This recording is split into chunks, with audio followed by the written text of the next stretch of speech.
Hejsa og velkommen til PCguiden.dk. Hejsa og velkommen til PCguiden.dk.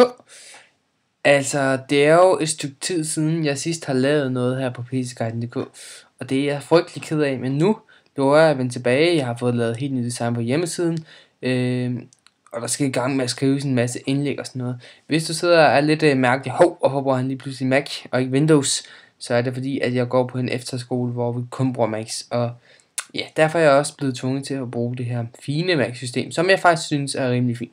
Nå, men det er ikke det, det skal handle om i dag. I dag der skal jeg fortælle jer, at vi vender tilbage på PCguiden.dk. Den er ikke nede, vi kører igen, og der er fuldt drøm på nyhederne og det hele her.